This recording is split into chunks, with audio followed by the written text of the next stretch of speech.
What is NDC? And really, we're going to start with a bit of background on how airline distribution works today. And so before we answer what NDC is, we have to understand what preceded it. So that is, it won't take too long on this, but it really helps shape our understanding of NDC, what occurs when we use NDC, and really the key aspect of that is why the airlines want NDC. One of the challenges in understanding the old and new models of airline distribution is that the terminology we use is often misused. That's because we often see multiple changes at the same time. So that means a change in technology and a change in model occurring at the same time. So one of the terms you've likely heard of is edifact, and that refers to the old model and that it's outdated and archaic.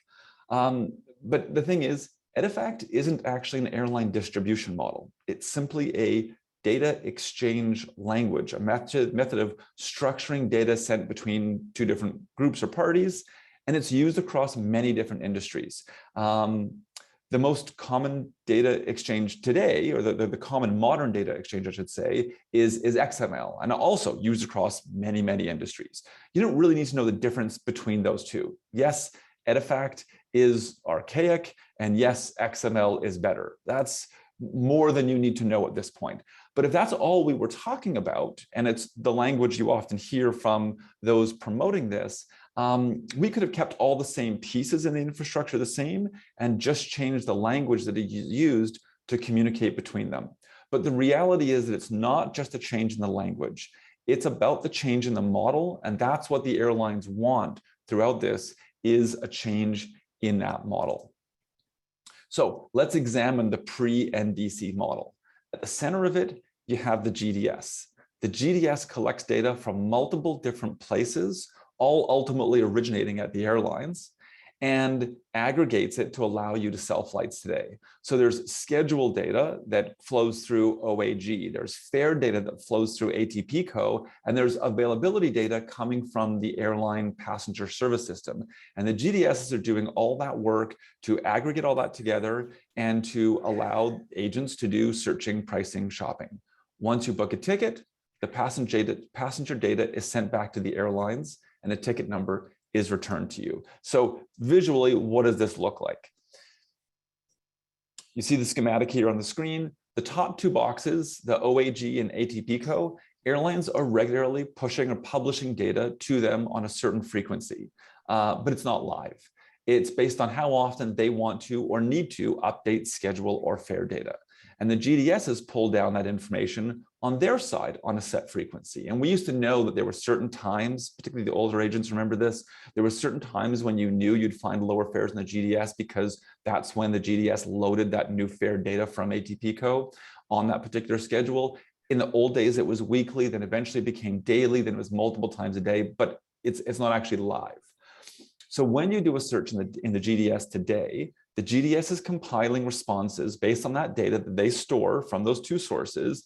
And at the same time, they go and pull live availability data from the airlines. That's limited to just the specific flights that they're going to show you. So when you're searching JFK, LAX on January 31st, they pull all the different airlines, all the different permutations of who could be servicing that market, and then goes out to the airlines that could be doing those and saying, show me the availability on flight 123 on January 31st in each of the 26 fare buckets. We say that it's live, but it's actually often not. We know that the GDSs likely cache that data so they can respond to an agent more quickly. So in this model, and you see the little blue cogwheels there, the GDS is doing the heavy lifting. They're compiling the data for display to the agent, and it does this very, very quickly to provide quick responses to you for efficiency in terms of how you work and respond to your customers. For those of you who are old enough to remember being an agent in the pre-GDS days, this was your process as well. You as the agent were manually performing that role of the GDS in this image. You were looking at published schedule guides and published fare tables, and then you'd call the airline to hold inventory and then write the ticket.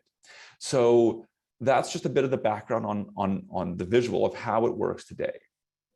What are some of the implications of that current model? Well, Data is a big one. Access to data and the ability to customize the shopping experience based on that buyer. Airlines basically are blind in the old model. They don't know what you're doing or who you're doing it for until you buy the ticket. The GDSs are able to collect reams of data on the shopping inquiries, what routes are being searched and when.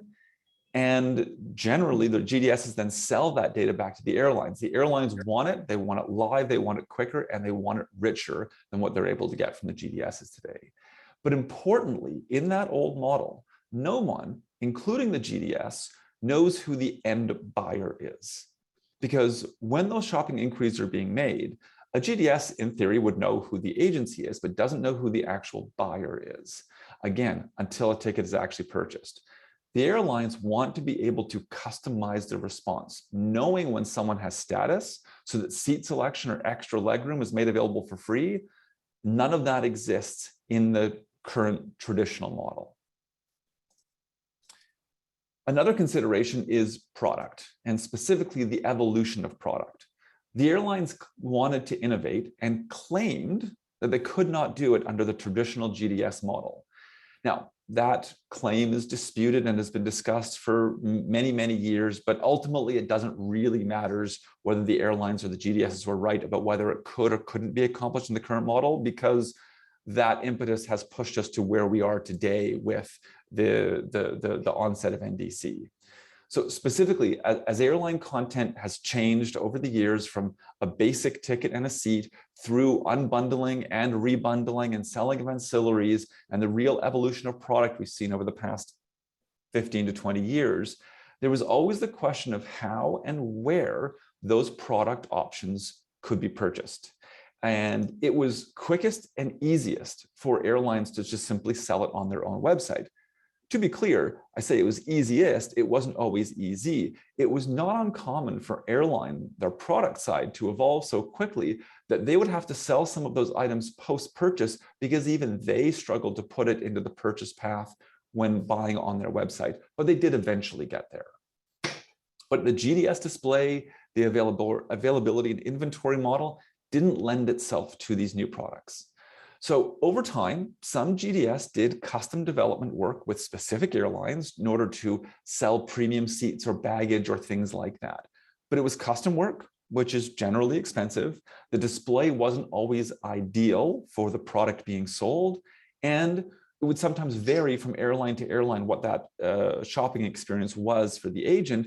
And there could be even variances in terms of the form of settlement, although the EMD should have been a straightforward solution. Didn't always play out that way. So even today, we regularly have agencies, and I'm sure people on this call will acknowledge this, that you buy a ticket in the GDS for your client and you end up going onto the airline website to buy the premium seat for your customer. And the thing is, the airline doesn't know that you, the agency, are doing that work for them. Yeah. So that is one of the current concerns about the current model, the product and the ability to sell product. A big one is also the financials. Airlines generally pay the GDS the same amount regardless of the ticket value. And that model has slowly begun to change recently. There are some situations where airlines are paying different amounts based on the ticket value, but historically it was very common and it led to concerns from the airlines. The airlines were simply paying too much for content that provided them with very little yield. Even more concerning was the airline's knowledge that some of that revenue was being passed on to the agencies. And we know from most airline incentive programs, airlines don't want to pay for the low fare content. There were situations potentially where an airline is paying a GDS, and I'm going to throw out some generic numbers here, might be paying a GDS $12 or $14 for the sale of a ticket, on a ticket where maybe, and of that $14, maybe $2 goes back to the agency, and it could be such a low revenue ticket that the airline's only making $1 on that ticket, or even less. And that financial imbalance is one of the concerns that led us to where we are today. So there's been a years-long battle over the cost of distribution as airlines look to take more control of the process, both because they valued control itself, but also to lower the costs where they saw it fit. And there was some divergence amongst airlines. Some airlines wanted lower costs lower costs across the board. Some only wanted to lower those costs on the low yield ticket and recognize paying for the value of distribution in the high yield ticket. And there's some difference in the airline community as to what that difference was. But the fundamental model was airlines paying the GDS, and the logic was that the GDS was doing the heavy lifting, was doing the bulk of the work in that distribution model. Remember the earlier slide, that the GDS aggregates all that data to provide quick and comprehensive flight shopping, and that work and that capacity to connect airlines to tens of thousands, maybe even in the old days, hundreds of thousands of agencies worldwide, that was the value in the GDS. The market has changed, both in terms of the number of points of distribution, the number of agencies, the value that the airlines see in that, and the way they want to have a piece of that process. So that's the background on the old model. Before I jump into the description of the new NDC model, I just want to pause for a moment. Any questions on that? Okay.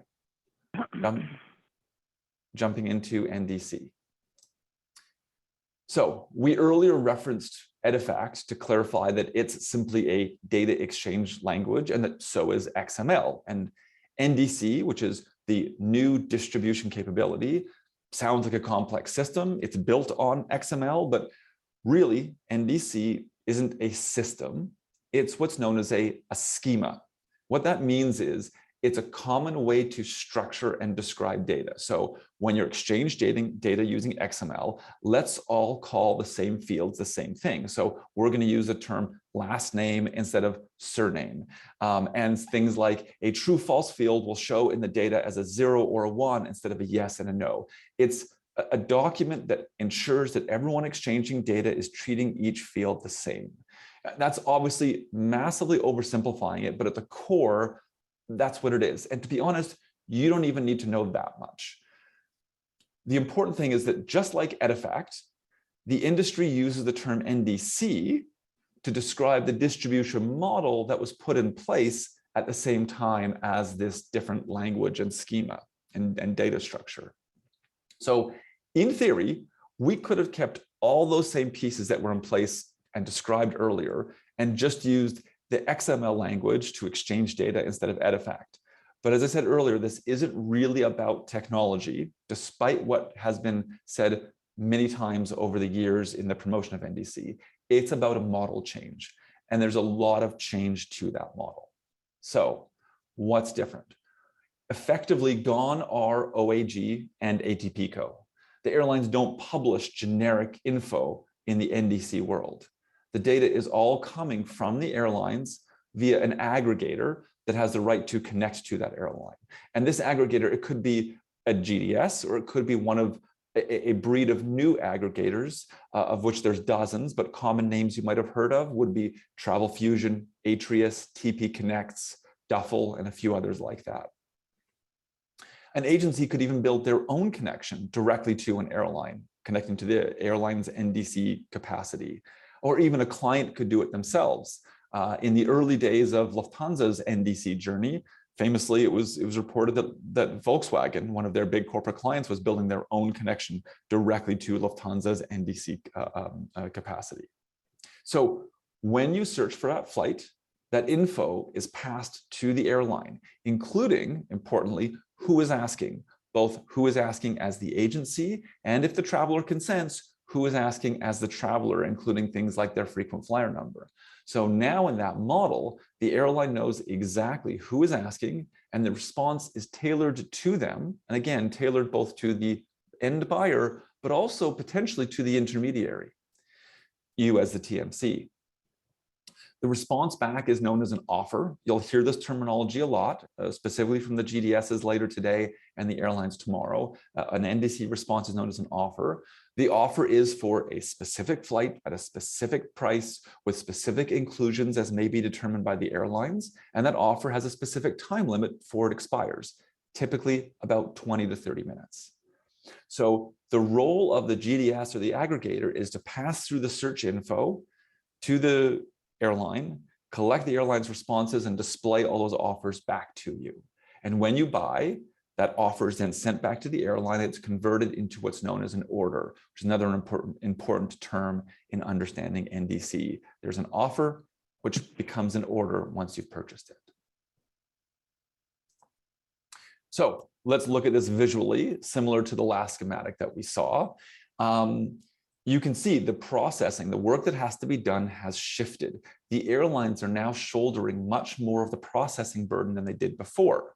The GDS or the aggregator sends the query to the airlines, to all of the airlines, and the airlines respond with offers, including the schedule, the pricing, the availability, and the inclusions. And preparing that offer is more complex than it might seem at first. Again, in the past, the airlines only replied in a live environment with simply availability on a specific flight on a specific date according to the 26 fare buckets. And here's what the number of available seats are in those buckets. Now they've got a lot more to do. The airline isn't just replying with one offer, they're probably replying with dozens of offers, maybe even more than that. Because for each flight pairing, they will not only offer different price points and inclusions and bundles, and some of that will be based on your frequent flyer status. So that offer might include a code share. And as you'd expect, it could even include another airline that isn't under their code, which means they might be querying another airline in that process. So you could get a response from American with a BA marketed segment in it. And all this work from the airline takes time, and the GDS aggregator is waiting for these responses from multiple airlines and displaying it back to you. So we talked before about the value of data.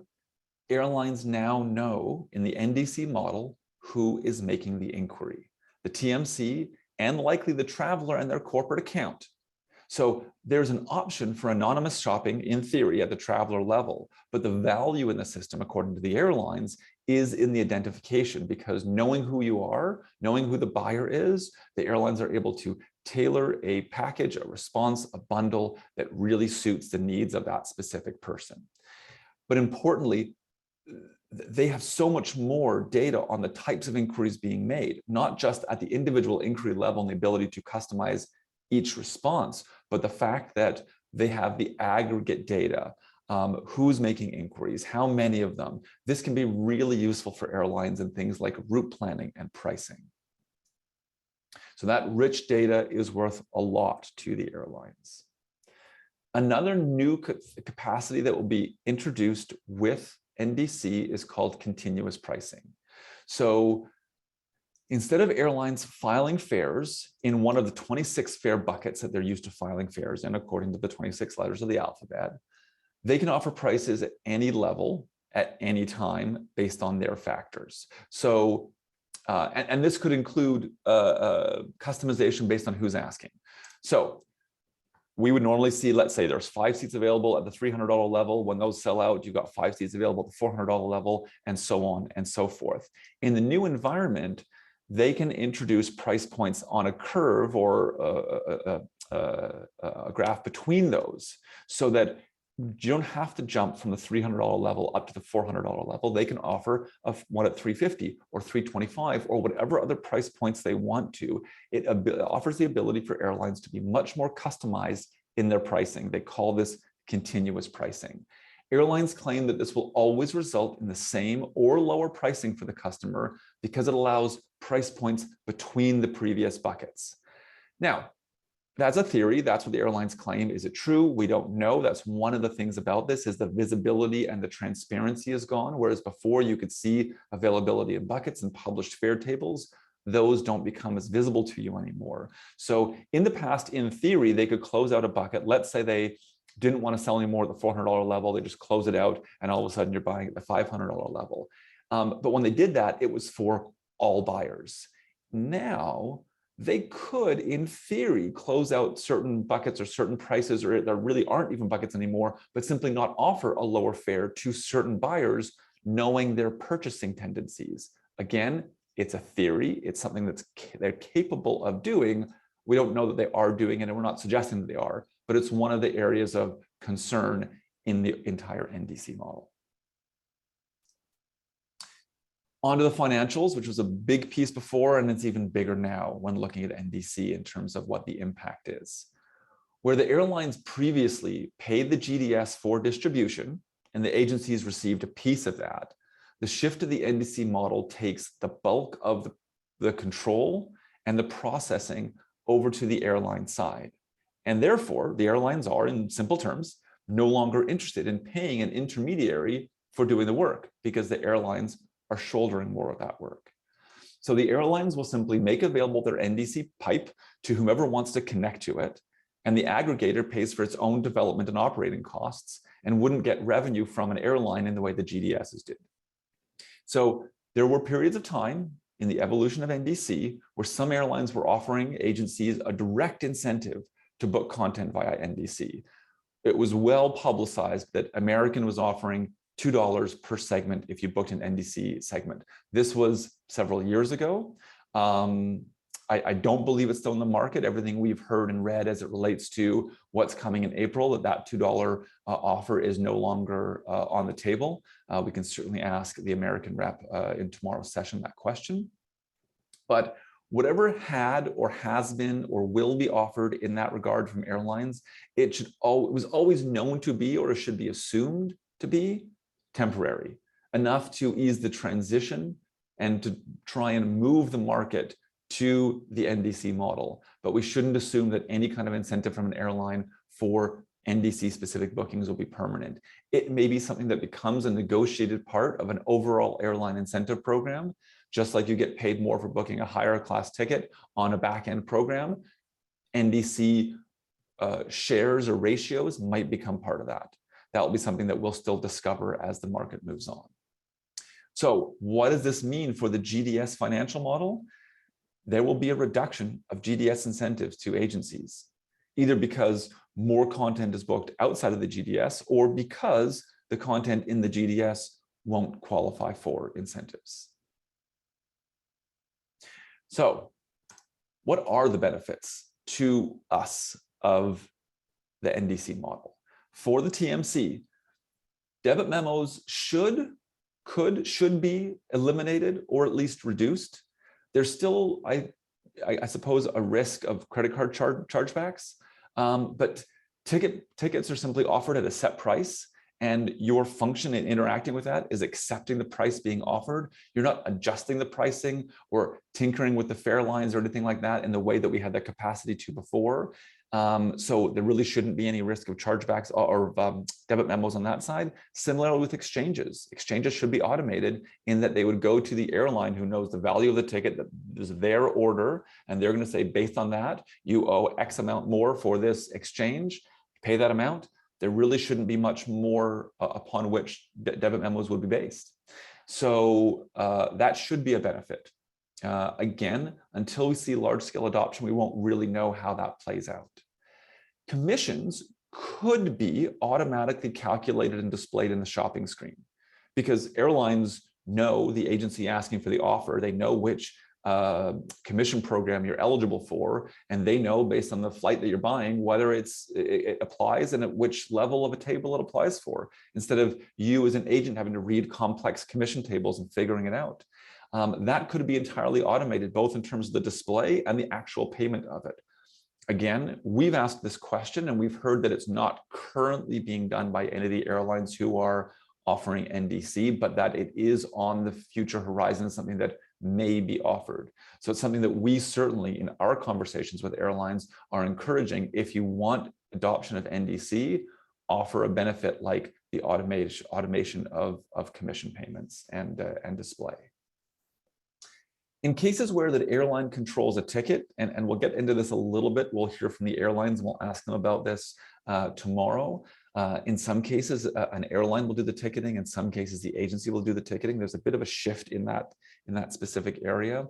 But with that, there could be a shift to greater visibility of airline-initiated changes to an itinerary, particularly for day of travel.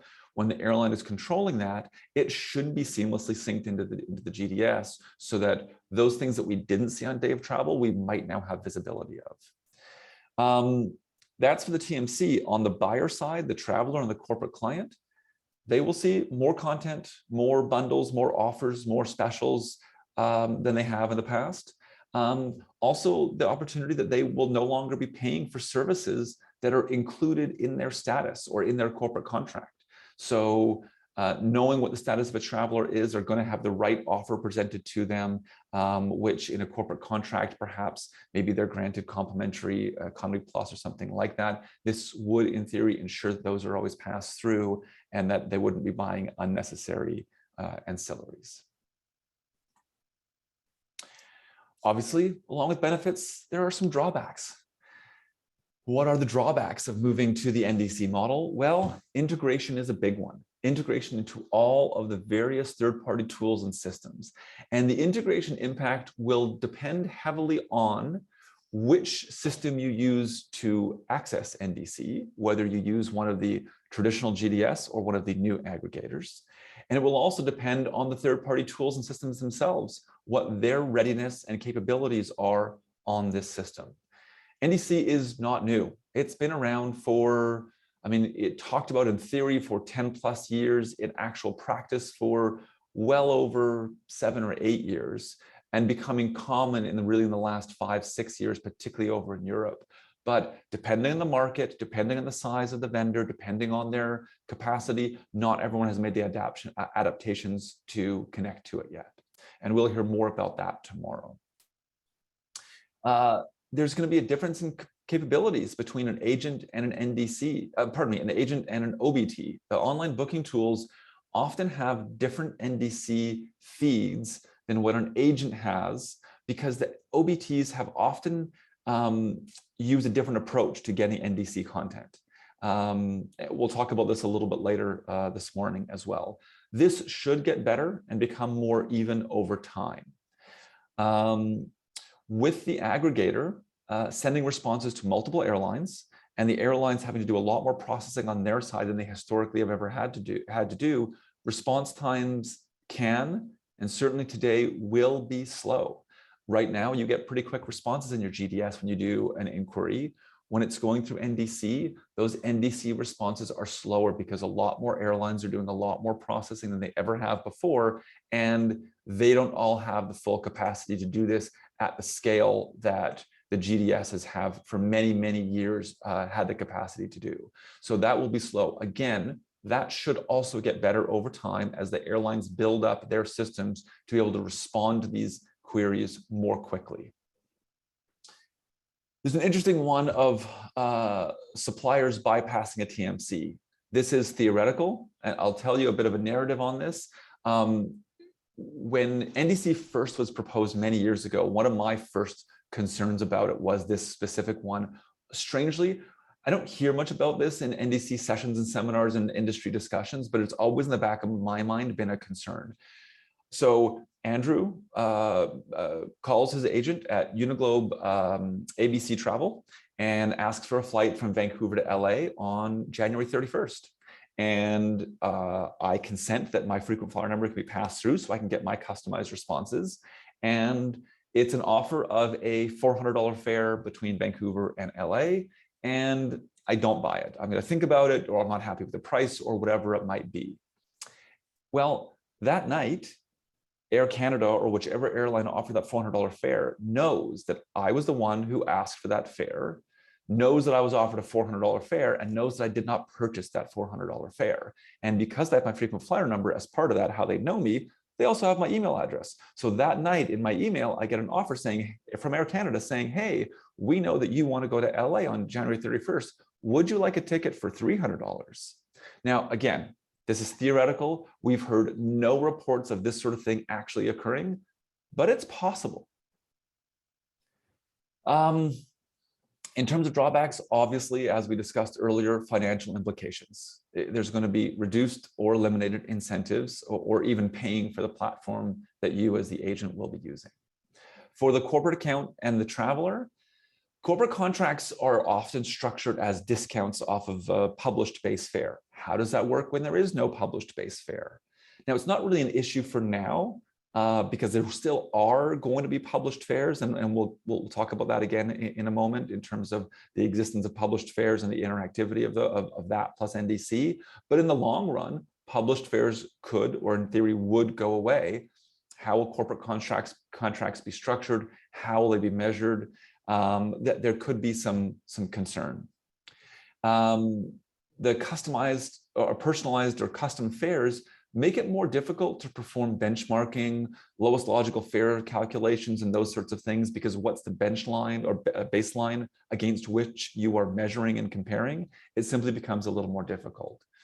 Additionally, there is, in theory, the opportunity for airlines to be upselling or uppricing buyers who tend to buy higher fares. So let's say a traveler, again, we'll use traveler Andrew as the example, always flies in a premium class, but let's say there is no premium class available on this particular flight. An airline isn't going to show the lowest economy fare. They're going to show a higher economy fare, not even offering the lower one, though I might want it in this case based on my past purchase tendencies.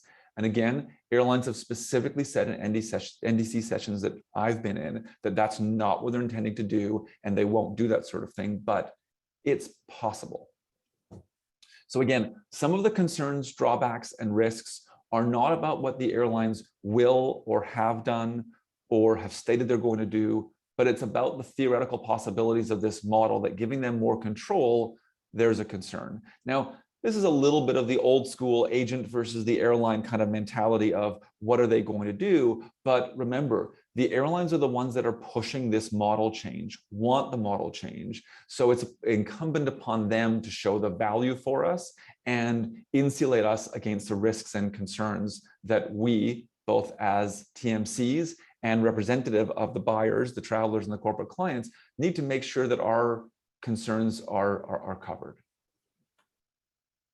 So I'm going to get into next a little bit about just the discussion about the difference between the GDS and these new aggregators. But before we do, I just want to pause again and just ask if there's any questions or clarity needed on that description of NDC. Okay, excellent. Sorry, I do have a question. Sorry, go ahead. What I understood is that, for example, if I book an NDC fare, I can only issue the ticket. So if I want to make an exchange after, I have to go through the airline. I cannot do it myself.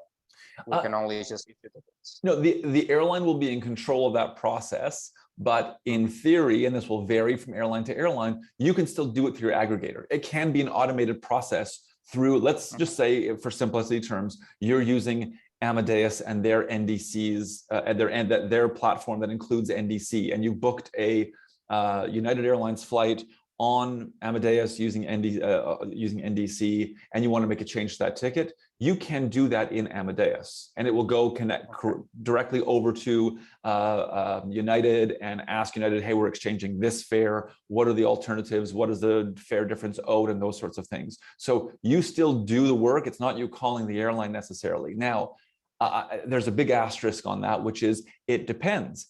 Not every airline is enabling all the servicing capabilities of exchanges and those sorts of things. And not every integrator, the aggregators, the GDS, et cetera, are enabling all those capacities on every airline. It's something that over time should be relatively uniform, but at this stage of NDC, we're still seeing a lot of differences between the capacities of different airlines and different aggregators as the ability to do those sorts of things. So in some cases, with certain airlines or certain aggregators, you might need to call the airline to have them do that, or do it on an airline provided website or portal or platform. Okay, understood. Perfect. Thank you, Andrew. Yeah. So I've referenced aggregators a few times. We need to better define what that aggregator is versus a GDS. And really, I mean, the idea of what is a GDS seems self-evident to everybody on this call, and I'm not going to go into the history of the GDS, but it is another one of those situations where our historical terminology may not be servicing us that well. So what is a GDS? Let's look at a simple definition of a GDS. It is a system that integrates content from multiple suppliers to allow agents to make bookings. I think that's fairly acceptable as a definition of a GDS. But when we look at the new breed of aggregators, Travel Fusion, Atrius, Air Gateway, et cetera, they do the same thing. They really do exactly the same thing. There is fundamentally no difference between the new breed of aggregators and the GDS. The difference is in our historical view of them, and in some cases in the financial model. So further muddying this is that most of the new aggregators also integrate traditional GDS content. And in fact, some aggregators integrate content from other aggregators. So the financials, as I mentioned, is one of those key differences. For most of the evolution of NDC to date, well, not to date, but up until a couple of years ago, the only way to get access to NDC was through one of the new aggregators because the GDSs didn't have it. This was never a technology issue. It was a commercial and financial issue. As described earlier, the GDSs made airline content available in return for a fee from the airlines.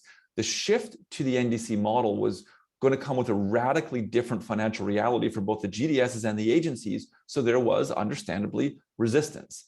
With the aggregators, they did their own development, and then they simply charged agencies to use the platform, banking on the fact that at some point there was going to be enough impetus to use it.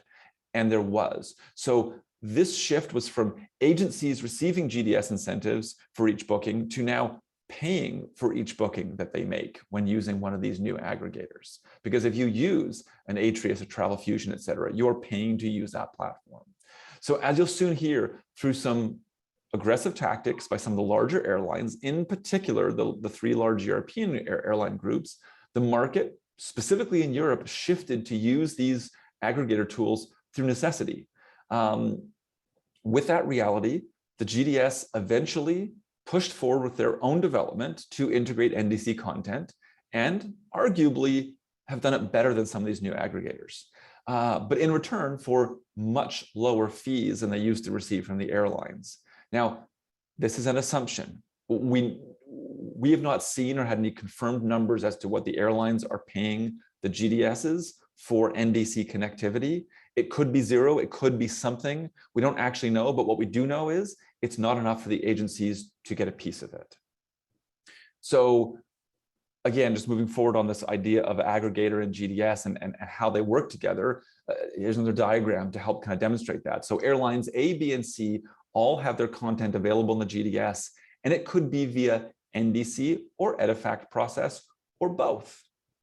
So an aggregator might get NDC content directly from airlines C and D in this diagram, but also wants content from airlines A and B, and so uses a connection from the GDS to get that. So in terms of content sources, NDC or EDIFACT, we're now in an era of and, not or. GDSs have EDIFACT content and NDC content even from the same airlines. Similarly, the aggregators have NDC content from the airlines along with EDIFACT content that comes in a connection from those GDS.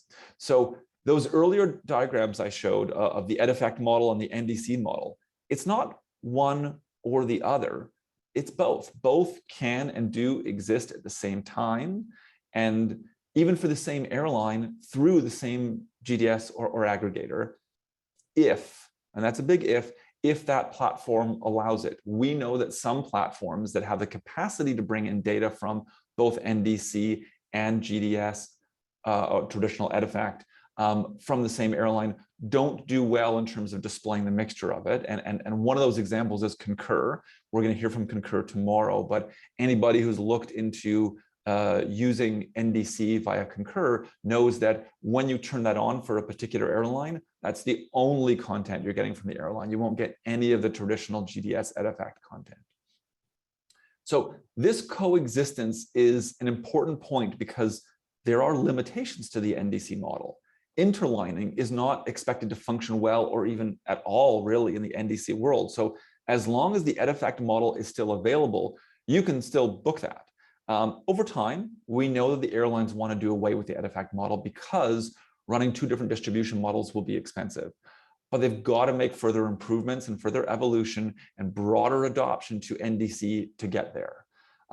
Importantly, not all airlines are even committed to the NDC. Again, as you'll hear tomorrow from some of the airlines, lots of small airlines, but also some larger ones simply haven't committed to that path.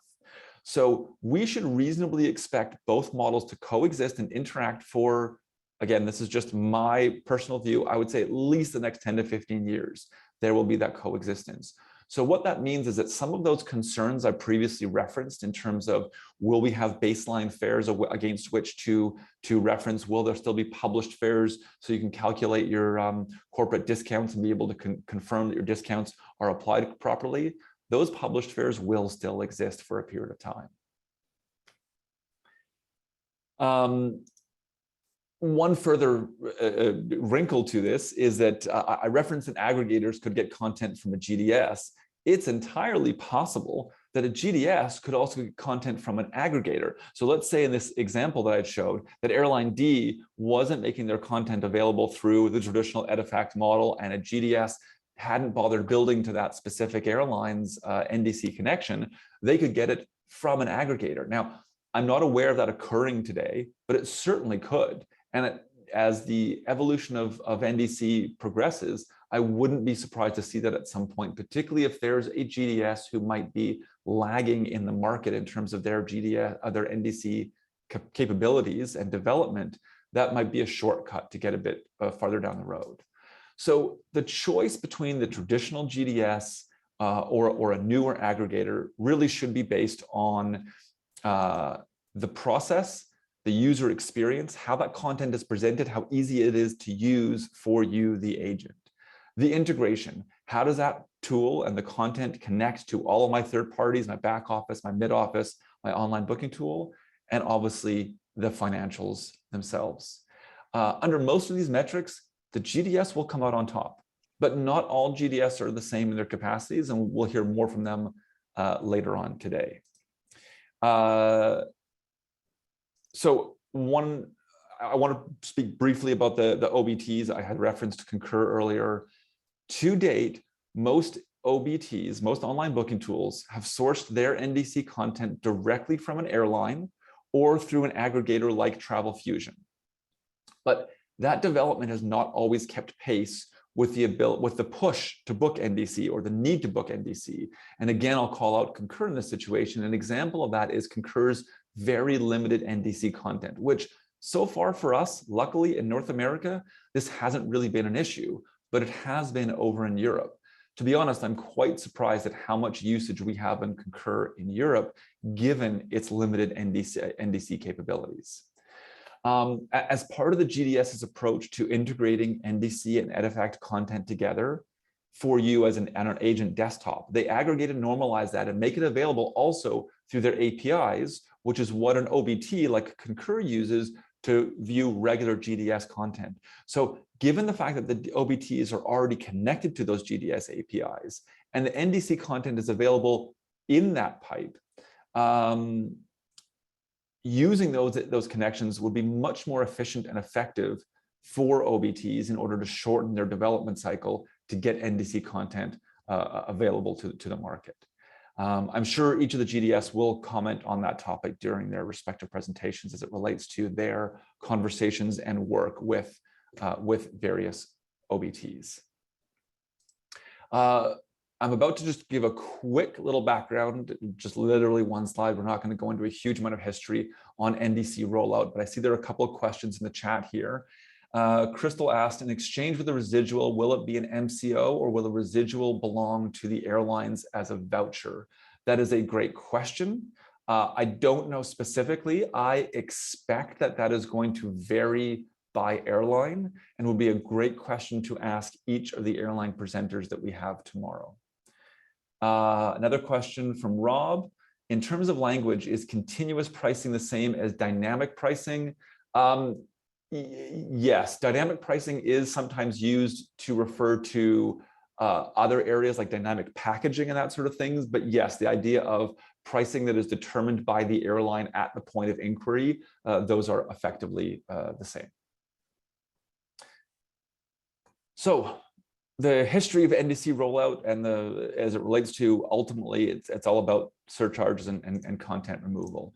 It really became big in 2015. I don't remember the exact date, but I want to say that NDC was first proposed around 2010-ish and began to become reality in the early part of that decade with some theoretical constructs and some early development of a few airlines, but it became big in 2015 when Lufthansa introduced a GDS surcharge called DCC, which stood for direct connection costs, something or other. I can't remember honestly, but the point was it was a charge per ticket in the GDS, Edifact GDS, or specifically not purchased through a direct channel, which would include NDC. So anything that you purchase from Lufthansa in the traditional GDS model is going to have a surcharge on it. And you've all been buying those tickets with those surcharges. The customer was paying that since 2015.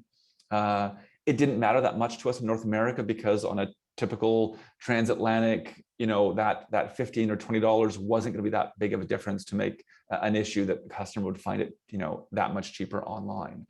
Air France, KLM, BA, and Iberia joined that model 2 years later. In 2018, we began to see those airlines begin to remove low-fare content from the GDS. It may have been happening prior, but this was when it began to happen really at scale. So in many cases, those airlines introducing surcharges for the GDS preceded the full availability of their NDC functions beyond the absolute basics. Preceded in a lot of cases the ability to do things like, as the question earlier, doing exchanges and things like that. A lot of the post-servicing beyond the initial purchase wasn't fully available back at that time.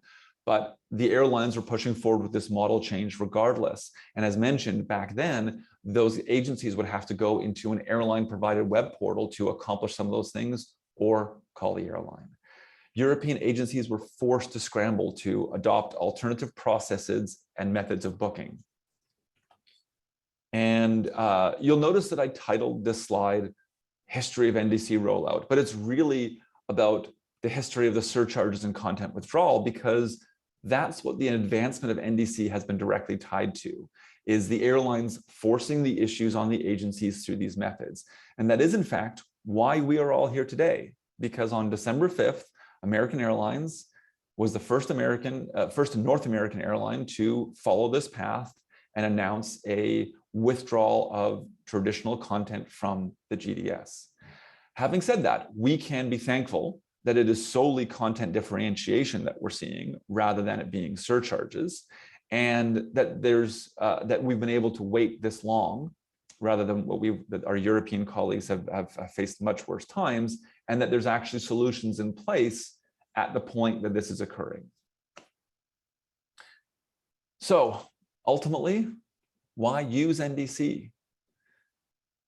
Simply avoid the surcharges. Avoid the surcharges for those airlines that are applying them. Again, you're not paying the surcharge, it's bundled into the ticket. Get more content, both in terms of airlines that are withholding content, or in many cases, airlines are adding new special bundled fares in the NDC channel that aren't available in the traditional Edifact channel. So getting more content is a reason to use it, and servicing your clients better, making it easier and more efficient for you to purchase the preferred seats and ancillaries that are hard to buy right now. But here's the key. You don't need to go all in. You can still pick and choose. You don't need to say, I'm using NDC and you're just purchasing NDC. Get connected, get integrated, get ready. You don't have to buy or even offer those NDC fares to your customers until you need to or want to. But it's important to have the capabilities for those times when your customers or the fares necessitate it. So that's the end of my background.